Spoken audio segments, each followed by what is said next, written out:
Swami Shri Govinda Dev Giriji Maharaj, Treasurer Shri Ram Janmabhoomi Tirth Kshetra Trust and Chair, Organizing Committee of the 8th International Dharma Dhamma Conference 2024 to deliver the welcome remarks.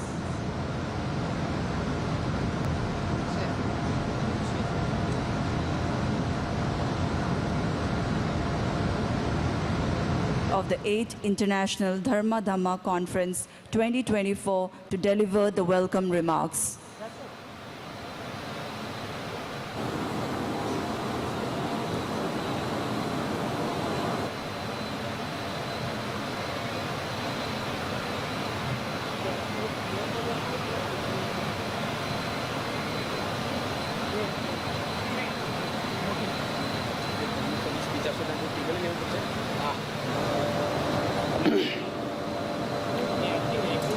वर्णानाम अर्थसंघानां रसानां छंदसामपि मंगलानां च कर्तारौ वंदे वाणी विनायकौ रत्नाकराधौतपदां हिमालय किरीटिनीं ब्रह्मराजर्षि रत्नाढ्यां वंदे भारतमातरम्।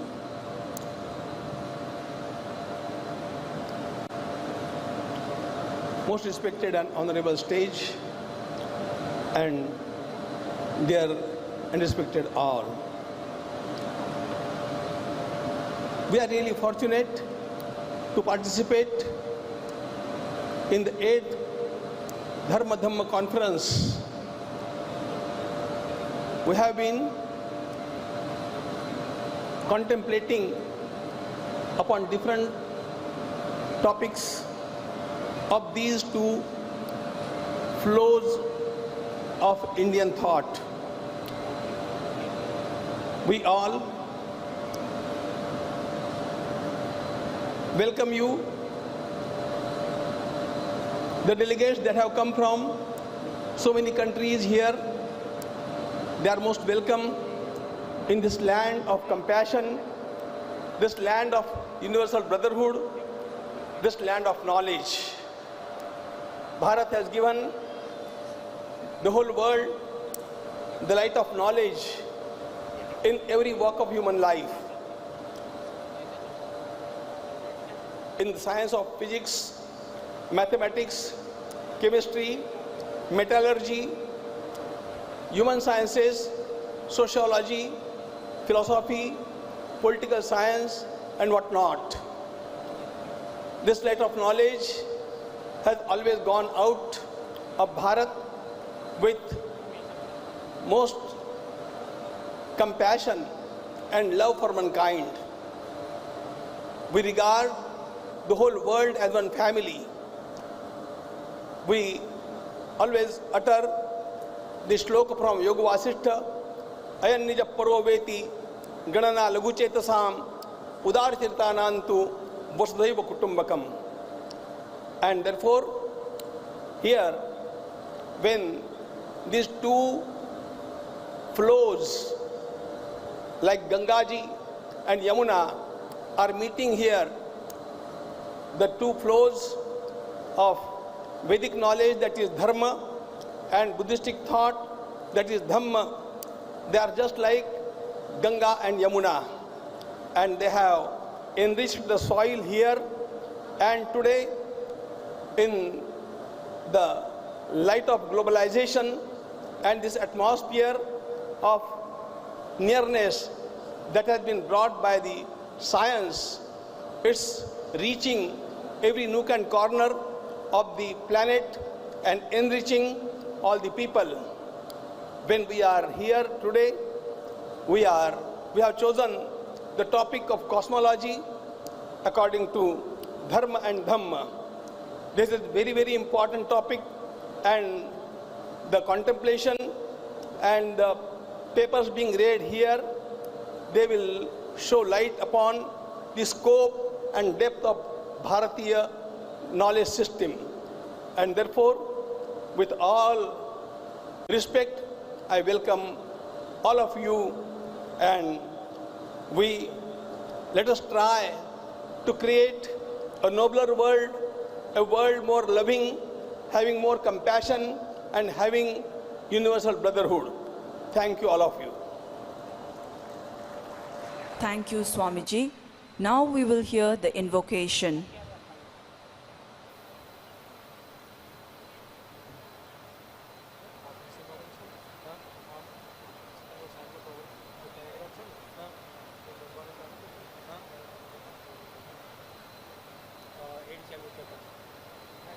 Shepa da chumpa yanda parzo pe sange ripa tan shapsu dempa devre shepa jikten kempa kebu dulwe khalo girwa lana mepa lhatam minam ke tompa sange chumden de pelgyawa shakya tupa la chase lo chodo kepsu chi o tompa chumden de dishin shepa da chumpa yanda parzo pe sange ripa tan shapsu dempa devre shepa jikten kempa kebu dulwe khalo girwa lana mepa Lhatam minam ke tompa sange chumden de pelgyawa shakya tupa la chase lo chodo kepsu chi o tompa chumden de dishin shepa da chumpa yanda parzo pe sange ripa tan shapsu dempa devre shepa jikten kempa kebu dulwe khalo girwa lana mepa Lhatam minam ke tompa sange chumden de pelgyawa shakya tupa la chase lo chodo kepsu chi o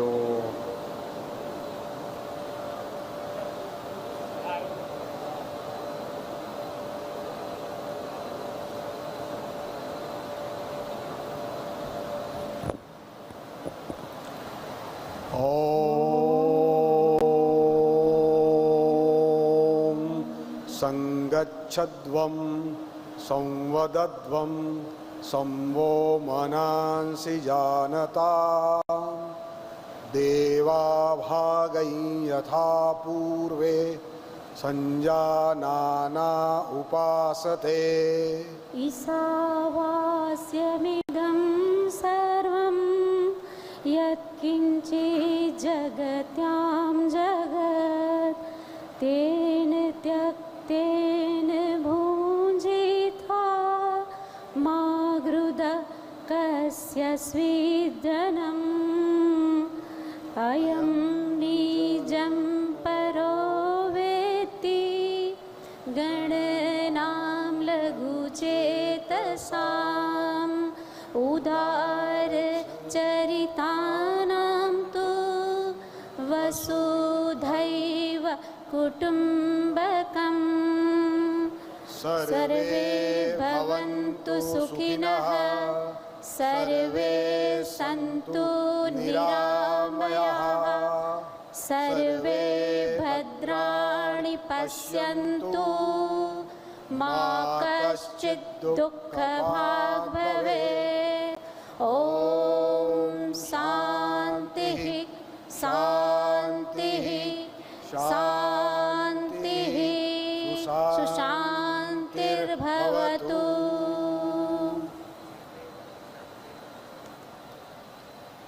May I now invite Professor Nirja Gupta, Vice Chancellor, Gujarat University.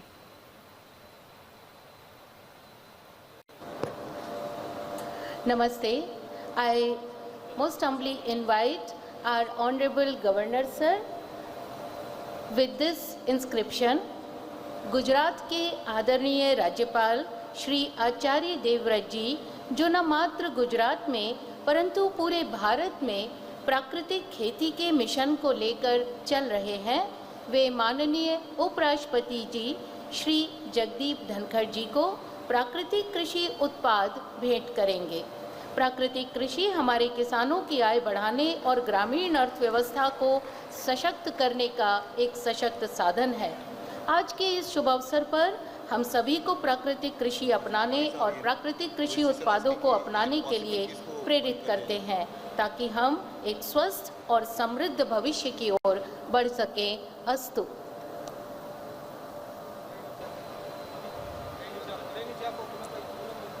May I now request the Honorable Chief Minister Shri Bhupendra Bhai Patel to felicitate the Honorable Vice President of India.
May I now request Swami Govind Dev Giriji Maharaj to felicitate the Honorable Governor of Gujarat.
May I now request the Vice Chancellor of Gujarat University, Professor Nirja Gupta, to felicitate the Honorable Chief Minister of Gujarat.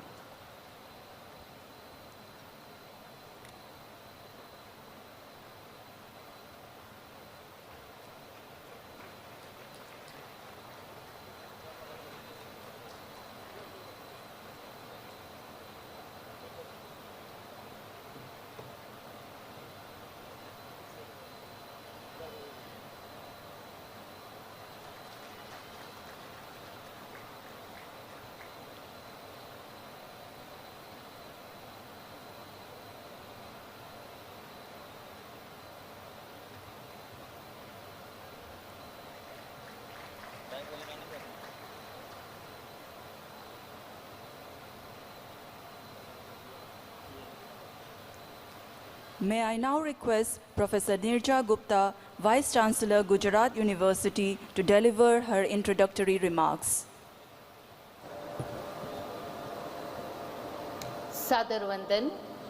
The chief guest of the day, Paramadarniya, Vice President of India, the graceful presence and our father figure, Honorable Governor Sir, the most visionary and exemplary guiding light for all of us, Honorable Chief Minister Sir, Honorable Ministers and Pujya Govind Giriji Maharaj on the stage and utmost gracious participation in this hall, आप सबको मेरा सादर नमस्कार.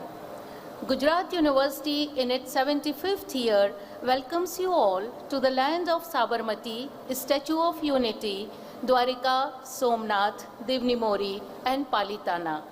I feel soulfully privileged to host this most prestigious conference at Gujarat University with India Foundation, where for the first time in Gujarat, 400 scholars from 18 countries and 6 honorable ministers from other countries have joined to realize Ekam Sat Vipraha Bahuda Vadanti. This is the land of metaphysics and quantum physics, where when the universe touches, the soul becomes science. This is the language of love, compassion, logic and empathy, which makes us an eternal traveler to bear the cultural, spiritual and intellectual guthrie. Today, when the world is struggling with uncertainty, violence and stubbornness, the responsibility of a university has increased in 1,000 folds. We need to bring back the discourse with indigenous traditions in the academia to bring solutions. Hence, as a premier university, Gujarat University is all set to play its role in India and abroad. आप सब सम्मानीय महानुभावों और गुरुजनों ने इस महान काज के लिए जो विशेष समय प्रदान किया है, उसके लिए हम हृदय से अनुग्रहित हैं. इस विमर्श श्रृंखला से हम समाज, सभ्यता और संस्कृति को फिर से समृद्ध करें और एक बार फिर वल्लभी की भांति गुजरात विश्वविद्यालय भी सच्चे अर्थों में ज्ञान का विश्वव्यापी केंद्र बने. इस सभ्यता के साथ आज श्रावण के पवित्र मास में आप सबका पुनः हृदय से अभिनंदन. प्रणाम. May I now invite Shri Bhupendra Bhai Patel, Honorable Chief Minister of Gujarat, to deliver his address.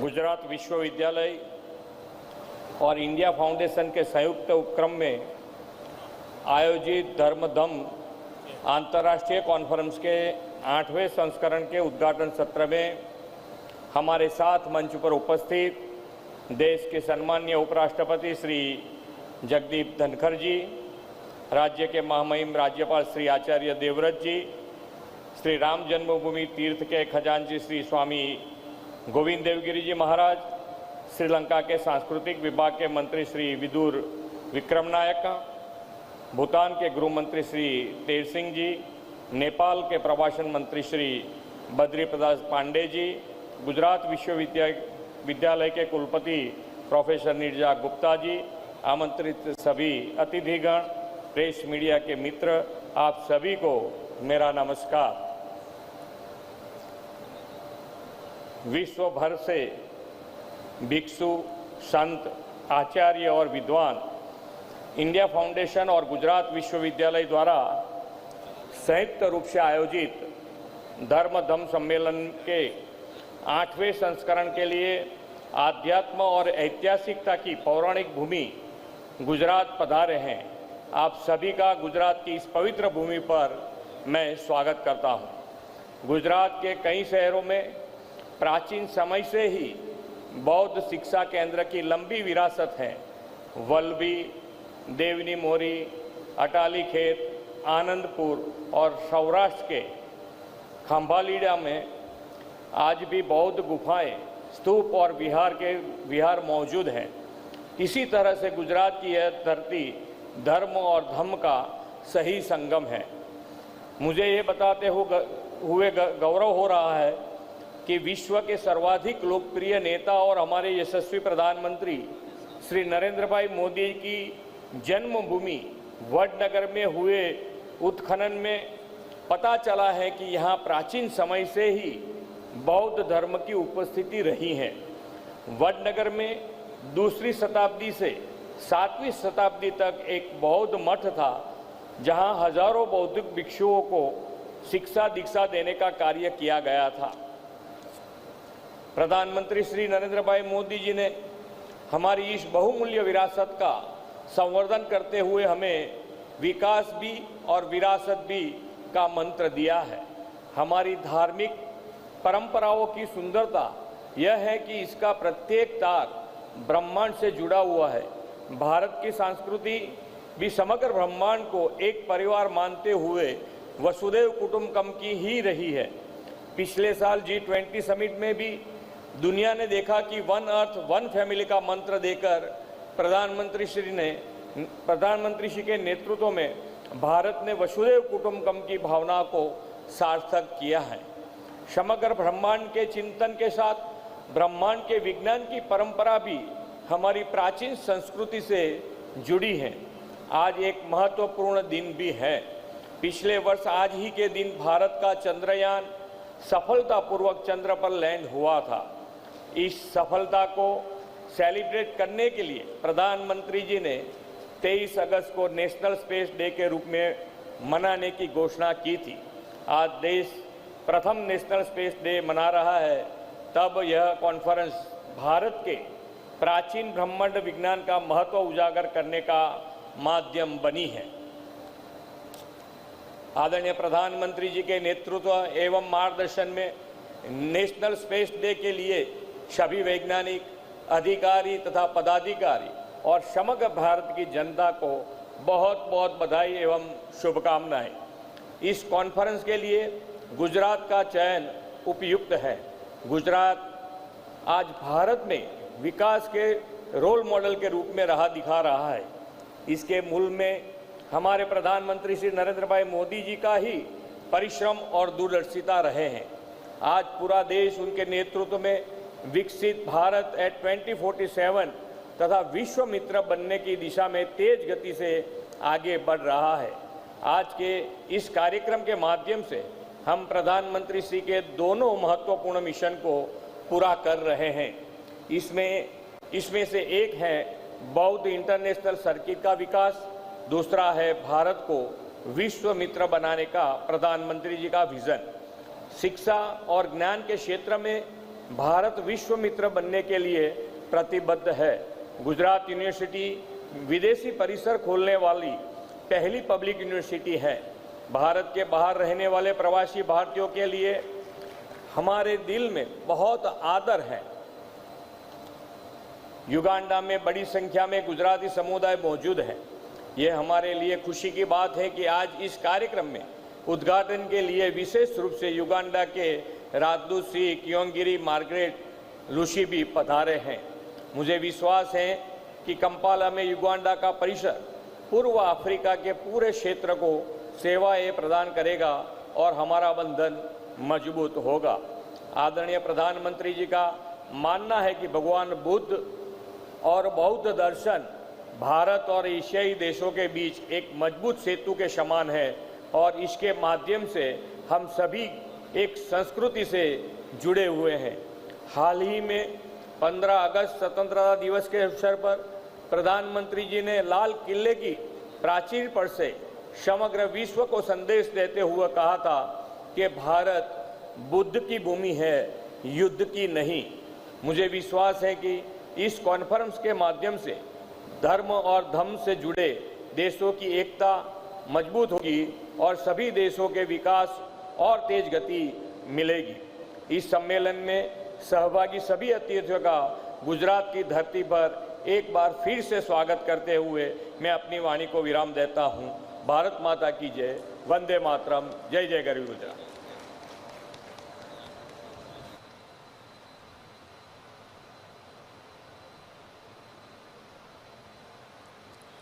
May I now invite the Honorable Governor of Gujarat, Shri Acharya Devvrat Ji, to deliver his address.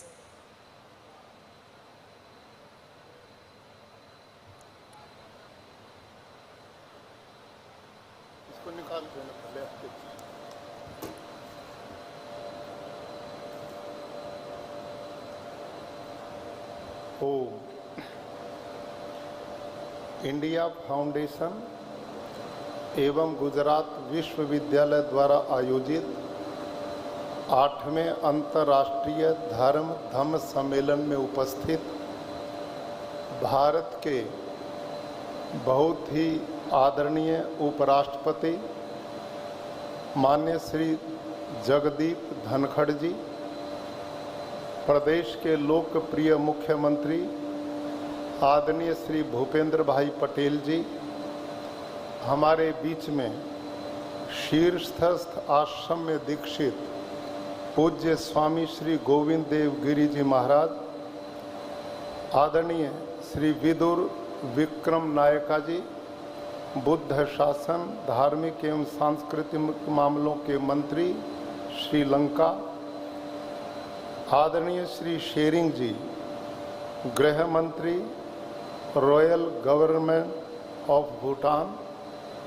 आदरणीय श्री बद्री प्रसाद पांडे जी, संस्कृति पर्यटन एवं नागरिक उड्डयन मंत्री नेपाल सरकार, आदरणीय professor Neerja Gupta ji, कुलपति गुजरात विश्वविद्यालय, धम्म सम्मेलन में पधारे विभिन्न देशों के बुद्धिस्ट विशेषज्ञ, भारत के विभिन्न प्रांतों से पधारे विशेषज्ञ, महानुभाव, देवी और सज्जनों,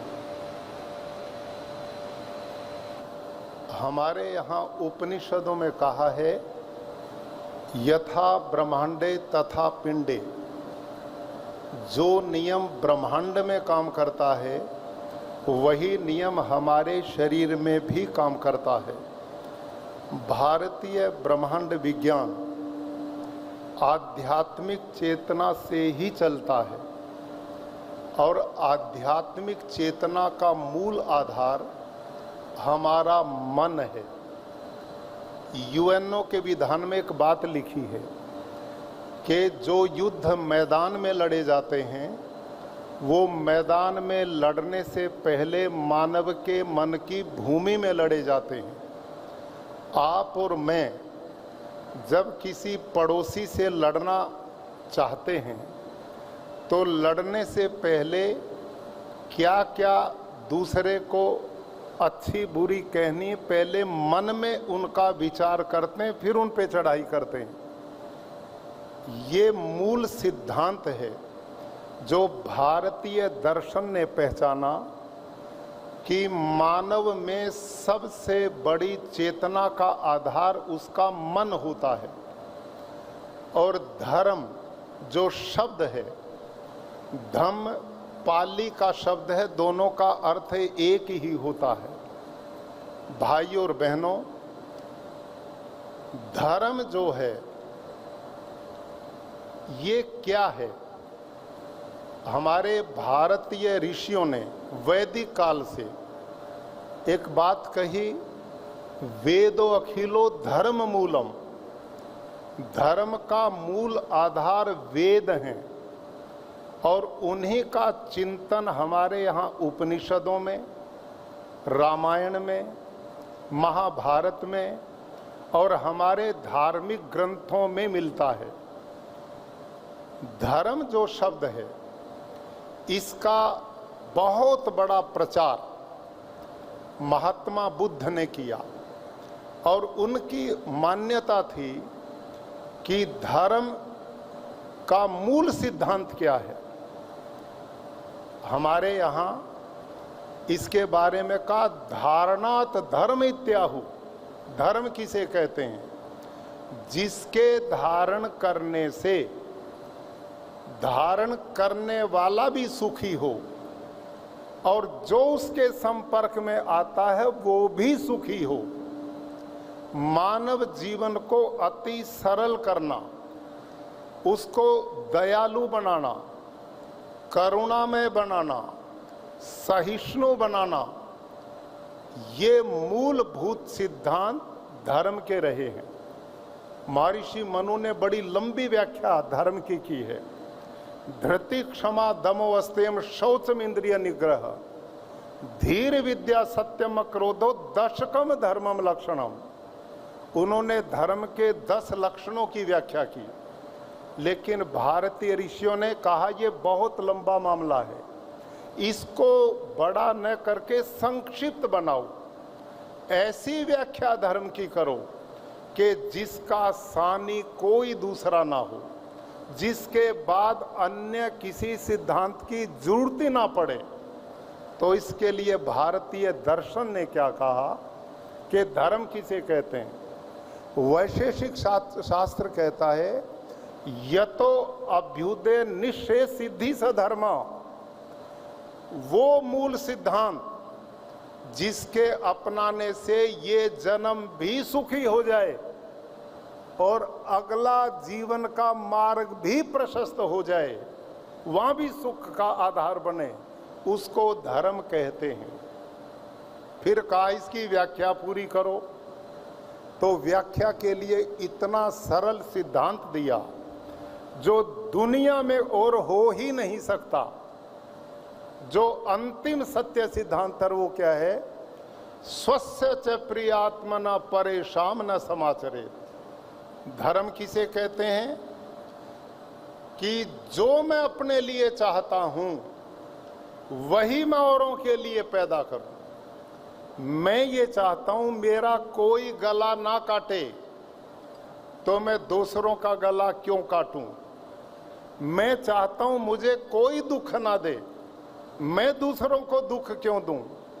मैं चाहता हूं सब मेरे साथ सत्य का व्यवहार करें, तो मैं दूसरों के साथ झूठ का व्यवहार क्यों करूं?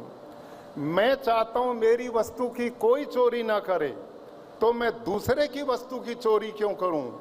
मैं चाहता हूं मेरी बहन बेटी को कोई गलत नजर से ना देखे, तो मैं दूसरे की बहन बेटी को गलत नजर से क्यों देखूं? इसका नाम है धर्म। यह है धर्म का मूल सिद्धांत। भाई और बहनों, यही दर्शन आगे चल करके महर्षि पतंजलि ने योग शास्त्र में कहा, और योग शास्त्र और महात्मा बुद्ध का दर्शन आपस में बहुत मिलता है। वो इतना मिलता है कि भारतीय दर्शन में ईश्वर प्राप्ति के 8 साधन माने हैं: यम, नियम, आसन, प्राणायाम, धारणा, ध्यान और समाधि। और उनमें भी 2 सिद्धांत यम और नियम, एक आत्मा की साधना है, एक संसार में सुख प्राप्त करने की साधना, जीने का तरीका है। उसमें भी पहला सिद्धांत अहिंसा कहा है, दूसरा सत्य कहा है, तीसरा अस्तेय कहा है, चौथा ब्रह्मचर्य कहा है और 5वां अपरिग्रह कहा है। महात्मा बुद्ध ने इस चिंतन को समग्र विश्व में फैलाने का बहुत बड़ा मानव कल्याण का कार्य किया।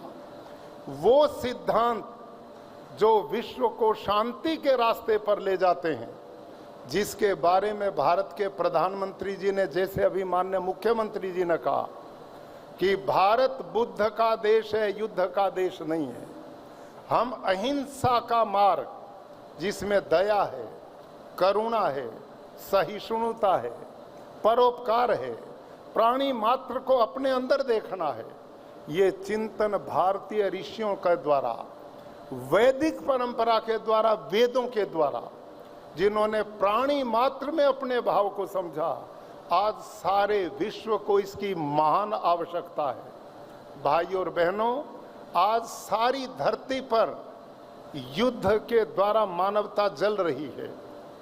कहीं पर आतंकवाद है, कहीं पर खून खराबा है, मानव मानव का दुश्मन बना हुआ है। ये जो बाड़े बने हैं, आज इनसे बाहर आकर के धर्म के वास्तविक स्वरूप को समझना है। धर्म का वास्तविक स्वरूप क्या है? वेदों में कहा यस्तु सर्वाणि भूतानि आत्मेवनुपश्यति यत् सर्वभूतेषु चात्मन ततो न विचिकित्सति। धर्म का मूल सिद्धांत है कि हर धरती पर पैदा हुआ इंसान अपनी आत्मा को दूसरे की आत्मा में देखे और दूसरे की आत्मा को अपनी आत्मा में देखे। जब ये भाव प्रकट होगा तो दुनिया में फिर ये बम बारूद बनाने की जरूरत नहीं है। दुनिया में अशांति, असंतोष, आतंकवाद के लिए कोई जगह नहीं बचती। मानव मानव का हितकारी बन करके एक दूसरे की सहयोगी और दवाई बनेगा। ये मूल सिद्धांत था हमारे यहाँ धर्म का। महात्मा बुद्ध ने उसी अहिंसा के सिद्धांत को, अपरिग्रह, सत्य और अस्तेय के सिद्धांत को सारे विश्व में फैलाकर शांति का संदेश देने का कार्य किया। भाई और बहनों, हमारे यहाँ दो तरह का ज्ञान था। एक तो है परिचयात्मक ज्ञान, आप एक विचार का परिचय देने का ज्ञान, एक ऐसा ज्ञान जिसको जान करके आत्मसात किया जाता है। तो भारत की धरती का ज्ञान, यहाँ के ऋषि संतों का ज्ञान, वो आत्मसात का ज्ञान था।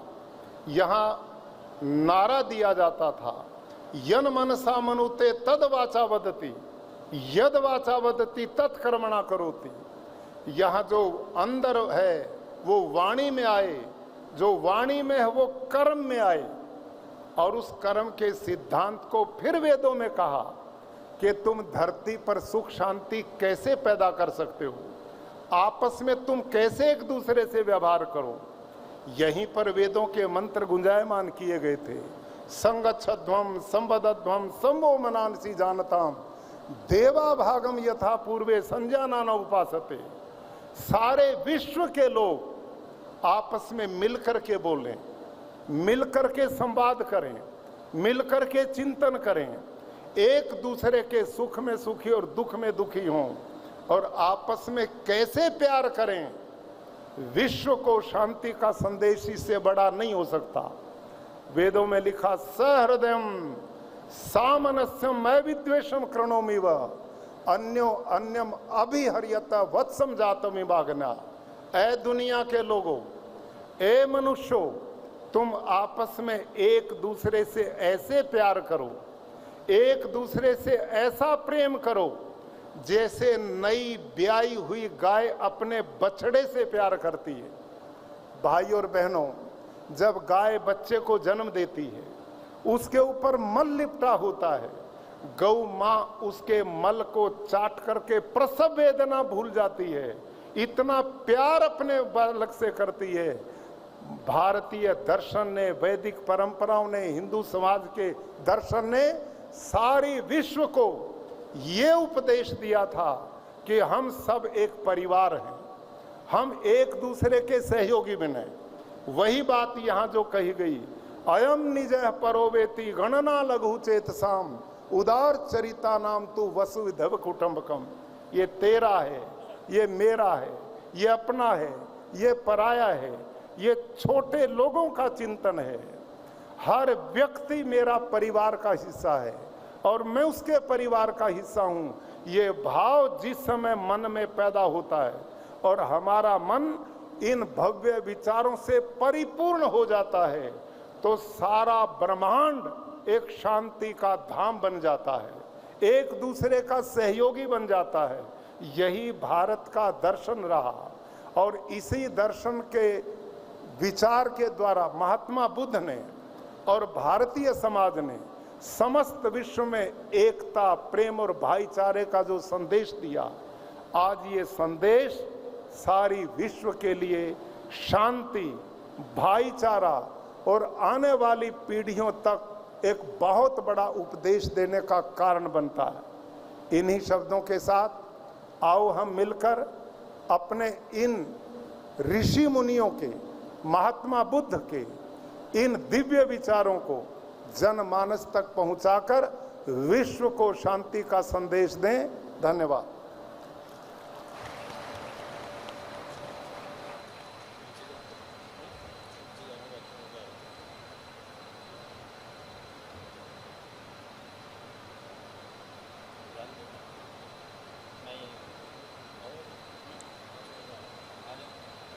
Ladies and gentlemen, it is indeed an honor and a privilege to invite the Honorable Vice President of India, Shri Jagdeep Dhankar ji, to deliver the inaugural address of the 8th International Dharma Dhamma Conference 2024.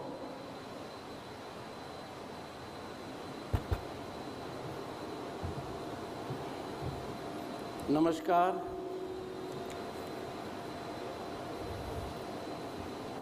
Honorable Governor of Gujarat, Sri Acharya Devvrat ji.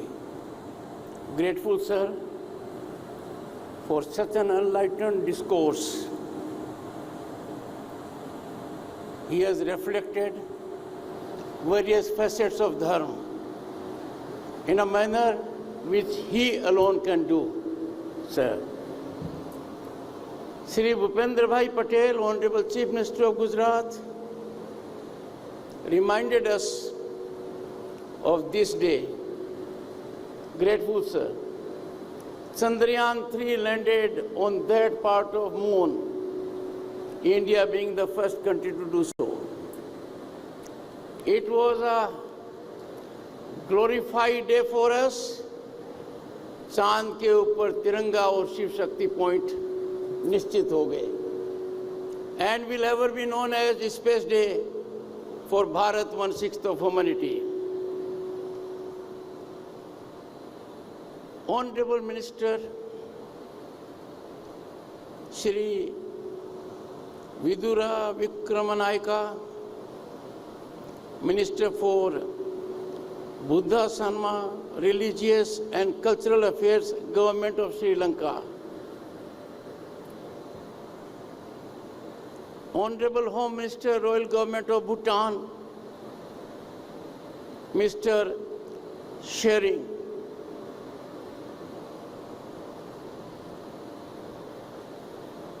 पूज्य स्वामी श्री गोविंद देव गिरिजी महाराज, आपका उद्बोधन संक्षिप्त था पर दिल को छूने वाला था. पूरा सार धर्म का आपने हमारे सामने रख दिया. कम शब्दों में तार्किक रूप से गहराई से हमारे मन को छू गया है. Shri Badri Prasad Pandey ji, honourable minister for culture, tourism and civil aviation, government of Nepal. I must recognize the presence of Sri Babu Bhai Desai, Member Parliament, Rajya Sabha. He has been a member of Rajya Sabha now for over a year and has made very sublime contributions. Professor Nirja A. Gupta, Vice Chancellor, Gujarat University.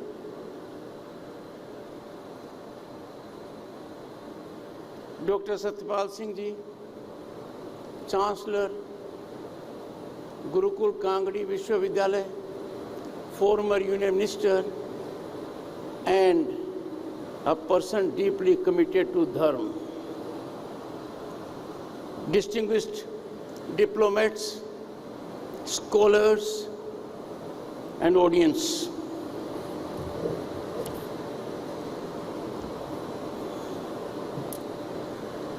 The stage has been well laid.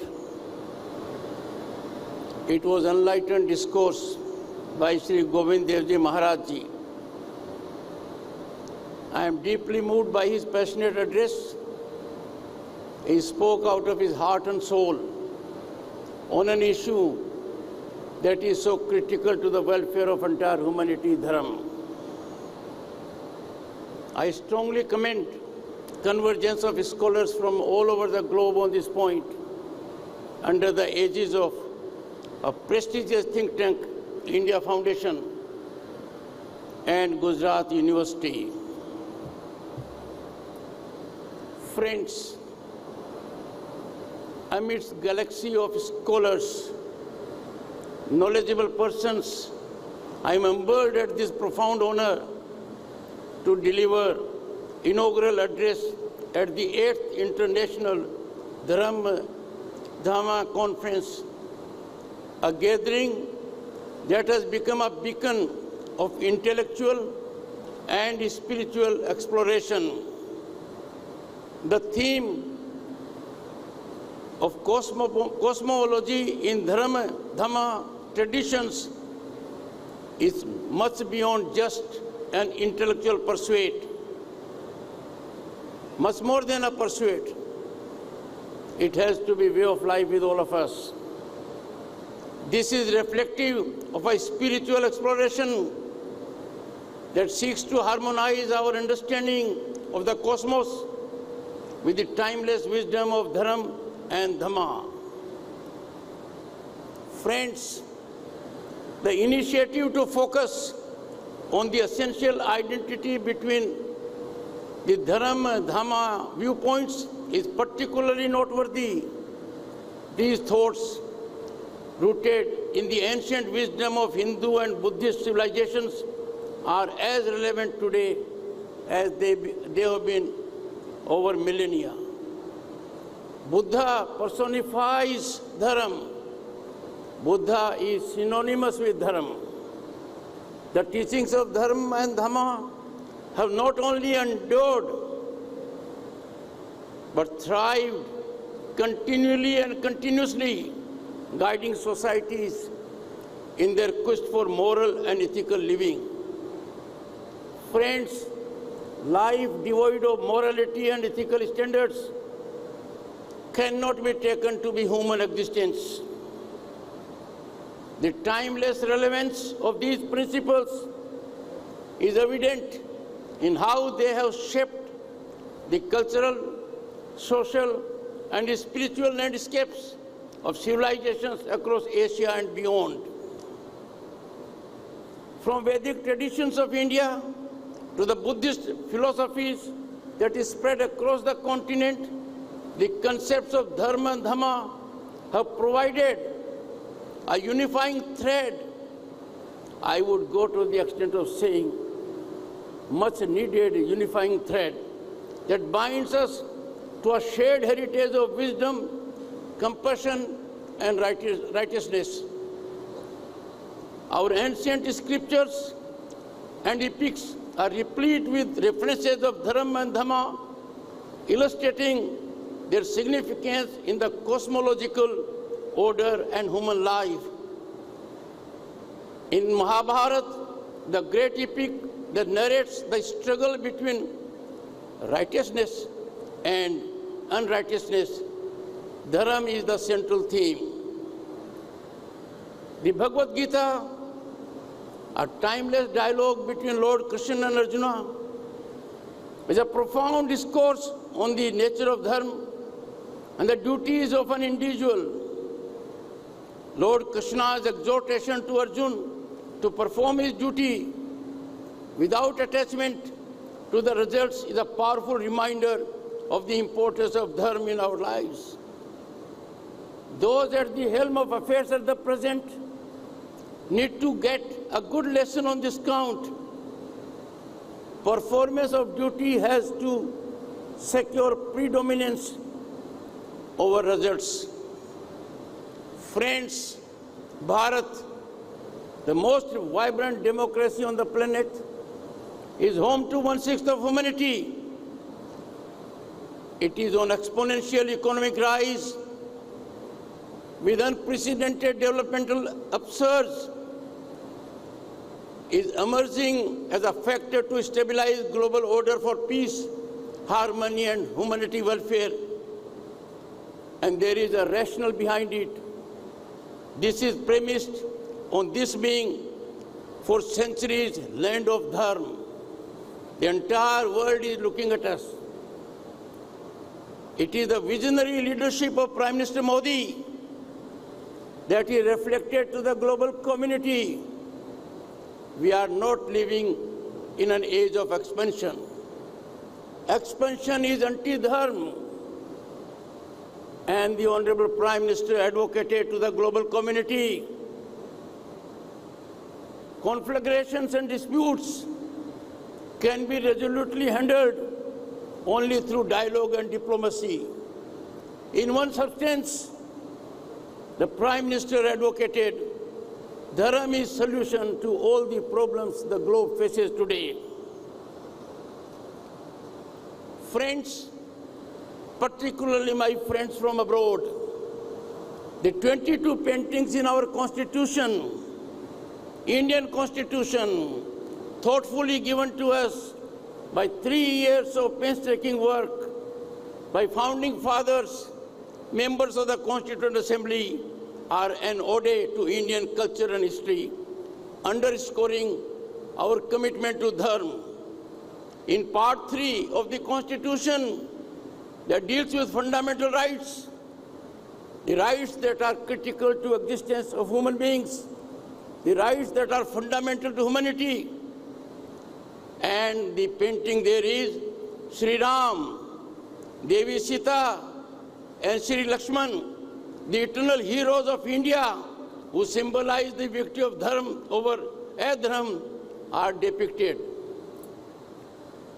Similarly, in Part 4, that concerns directive principles of state policy, what we see in the painting, Sri Krishna propounding the infinite ocean of wisdom, righteousness to Arjuna before the commencement of Battle of Mahabharata at Kurukshetra. Friends, the concepts of Dharma and Dhamma have also deeply influenced the cultural fabric of this country and other parts of Asia. They have shaped our values, traditions, and social institutions. Historically, the principle of Dharma and Dhamma have played a crucial role in shaping the political and social order of ancient India. Delve deep into it, and you'll find in any kind of governance, Dharma was dominating. Any shape of governance, Dharma was supreme. In today's world, the relevance of Dharma and Dhamma has become more critical than ever before, given the challenges we see all around, virtually in every part of the globe. We are witnessing a time when the moral and ethical foundations of society are being challenged. These foundations are being shaken, as a matter of fact, not only by rapid changes brought about by globalization and technological advancements, but also by actions of those who are entrusted with leadership. It is imperative for individuals and institutions to conform to Dharma. Power and authority, friends, are optimally impactful when there is realization of limitations of that power and authority. The tendency to go beyond defined sphere has potential to unleash the rays of Adharma.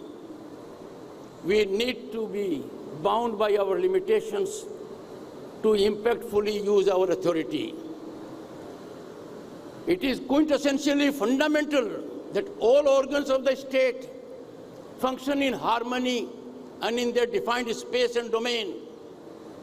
Transgressions are deviations from the path of Dharma and can turn out to be acutely painful and suicidal on occasions. Adherence to Dharma is the only policy that can work to the advantage of humanity in any kind of governance. Friends, it is antithetical to Dharma when informed minds knowingly seek to lead people astray to gain political mileage or subserve self-interest, compromising national interest. What a serious challenge to society. A knowledgeable person, an informed mind who knows the reality, uses his iconic status to lead astray people to gain political mileage. In such kind of situations, observance of silence at such misadventures is no less than sacrilege of Dharma. Such nefarious tendencies and pernicious designs targeting our nationalism as also humanity need a befitting rebuff as a tribute to our dharma. Tolerance of such forces will not be an act of dharma. Dharma demands that we neutralize with full force such kind of forces that seek to belittle dharma, tarnish our institutions, run down our nationalism. Friends, how painful it is to suffer a senior politician once in the seat of governance declare publicly what happened in neighborhood recently is bound to happen in Bharat. How can anyone believing in dharma act in such a manner? No words are sufficient to condemn such actions. Their action is adharma in extremity. We need to counsel these misguided souls and, if need be, neutralize their tendencies, as we have to fight for dharma, as dharma alone justifies our existence. Friends, let me remind you, this great nation was bled in 1975 with the proclamation of draconian emergency by the then Prime Minister Indira Gandhi, who in blatant and outrageous disregard of dharma acted dictatorially to cling to power and self-serve interest. As a matter of fact, it was sacrilege of dharma. It was adharma that can neither be countenanced nor condoned. That was adharma which cannot be overlooked or forgotten. Over a lakh of people were imprisoned. Some of them became prime ministers, presidents, vice presidents, and occupied positions of public service. And all this was done to satisfy whim of one. With saviors of dharma beloved, I pose a question to myself: what happened to those warriors of dharma at that point of time? My answer is simple. Over a lakh of them suffered indignities, confinement, and this constitutional and democratic catastrophe signals that society has to suffer for long, suffer indelible mark on its fair face when we permit adharma to take place. And therefore, friends, as a tribute to dharma, as a commitment to dharma, to subserve dharma, to show belief in dharma, observance of Constitution Day on November 26 and Constitution Hatya Divas on June 25 are necessary. They are grim reminders of transgressions of dharma and call for spirited adherence in constitutional dharma. Observance of these days is also significant, as during the worst curse of democracy, the emergency, all checks and balances and institutions collapsed, including that of presidency, including that of the Supreme Court. Friends, it is essential to nurture dharma, to sustain dharma, that we are adequately informed. Our youngsters, the new generation, comes to know about it more vividly, so that we are spinally strong in observance of dharma and neutralize the dangers which we faced once. We look around the globe today. The world today is traumatized by conflagrations and challenges such as climate change that impact every part of the globe. These challenges are existential. These are not ordinary challenges. They require unified, in-togetherness action in pursuit of dharma. They can be addressed when we adhere to dharma, and this has to be done sooner than later, because, friends, we do not have another planet to live.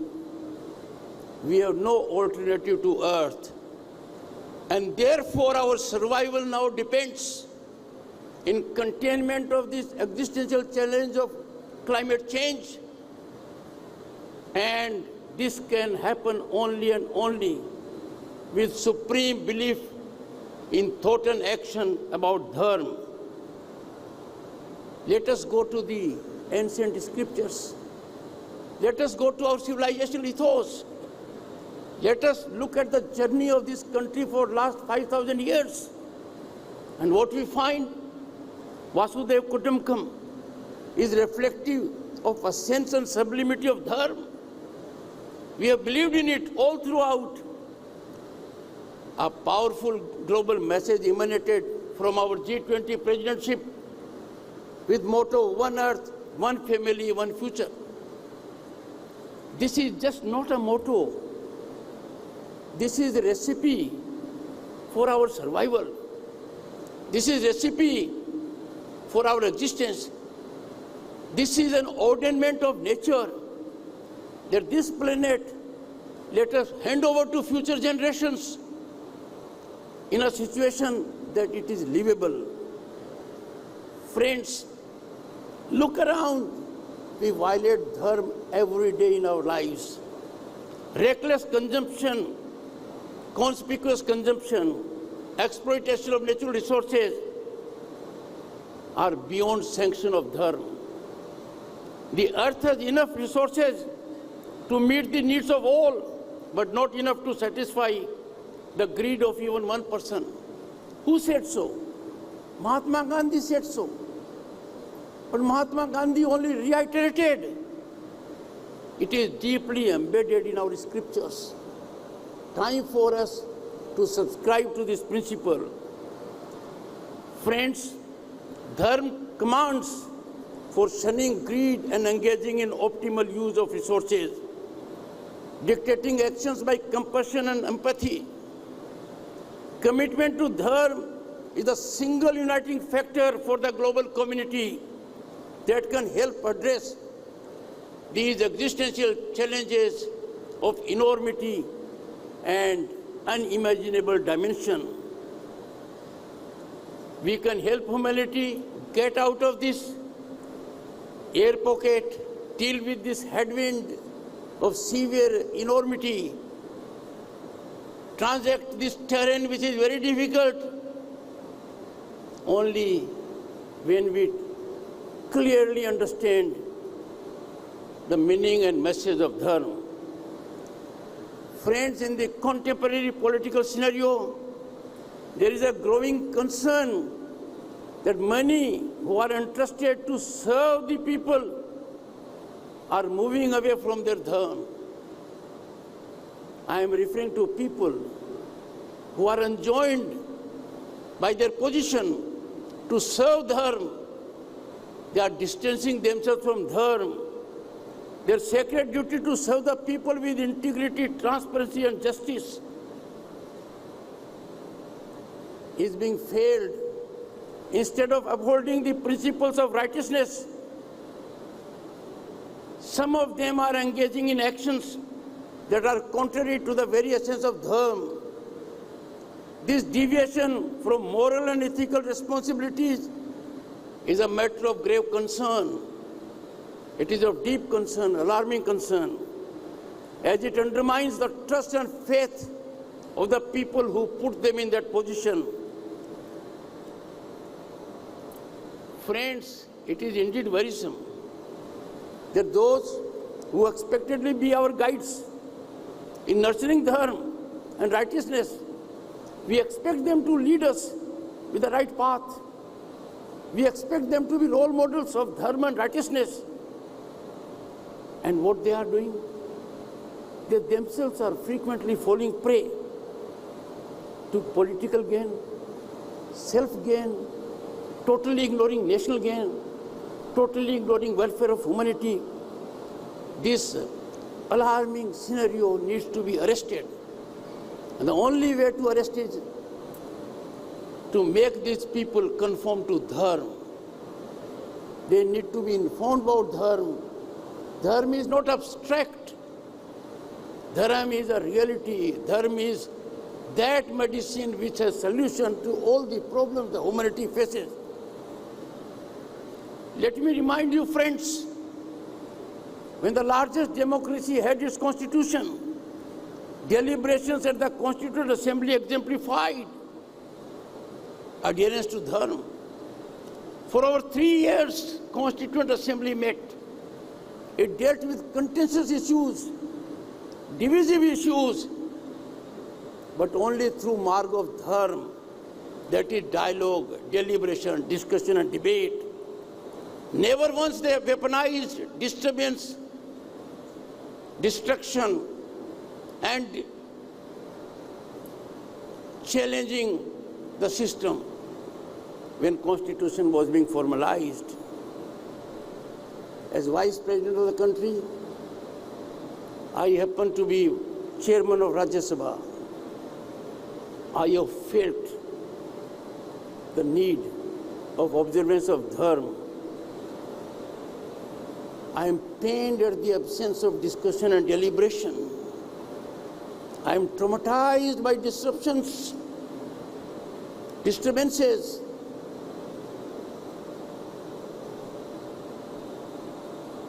The enormity of a situation created by departure from dharma pains me. The constitutional ordainment of public representatives is being sacrificed on narrow partisan grounds.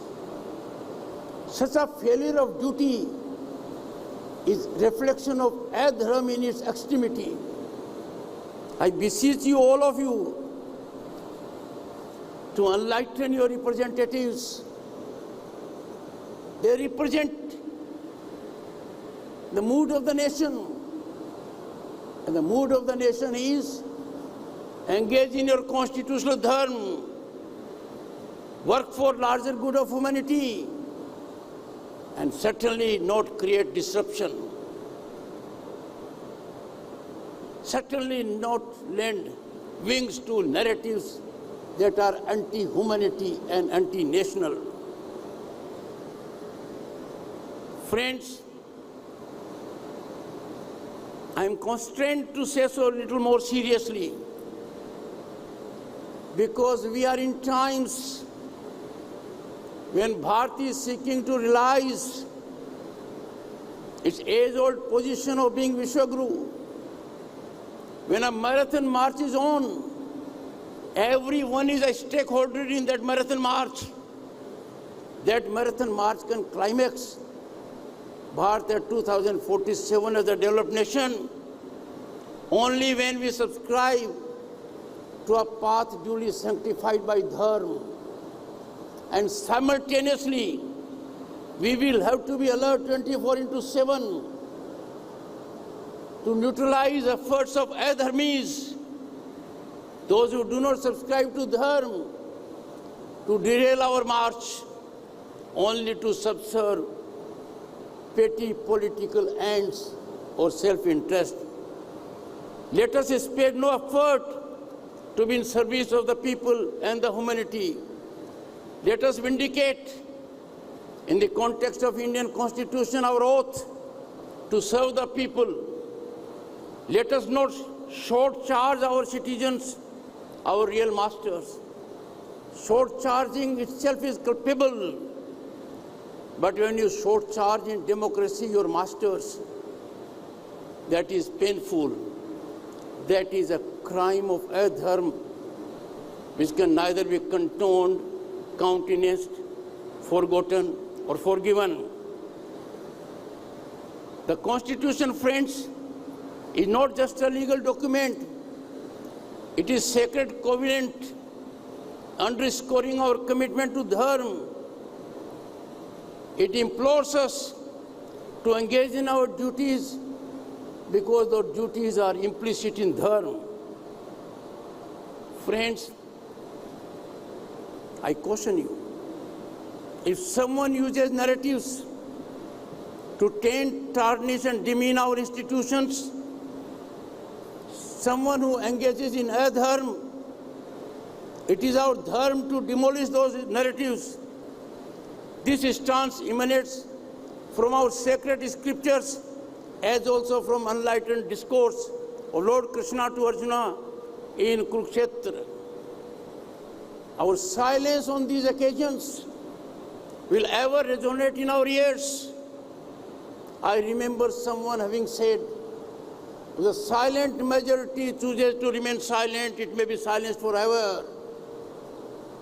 So it is time for believers in dharma to take to the path of dharma in proactive manner. Distinguished audience, in a world that is increasingly marked by materialism, conflict, and environmental degradation, the principles of dharma and dhamma are the only beacon of light. The dark tunnel of adharma can be overtaken by us only with light of dharma. Friends, let us affirm our commitment to these timeless principles. Let us strive to embody dharma and dhamma in our thoughts, words, and actions. And let us work together to build a world that is guided by the light of wisdom, compassion, and truth. I have no doubt the deliberations here will turn out to be epicenter of dissemination of dharma. I have no doubt that your thoughtful contributions will be enlightening to the people at large. And trust me, good thoughts are carried with nuclear speed because no one is required to convince about worth of dharma. Friends, scholars from all over, dignitaries, I wish you all a fruitful and enlightening deliberation over the course of this conference. Surely the discussions and exchanges would contribute to a deeper understanding of our shared spiritual heritage and to the promotion of peace and harmony in the world. Let dharma be supreme. Let us follow dharma. Let us subscribe to dharma. Let us rebuff all attempts of adharmis to taint our dharma.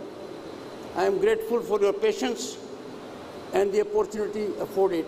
Thank you so much. Thank you, sir.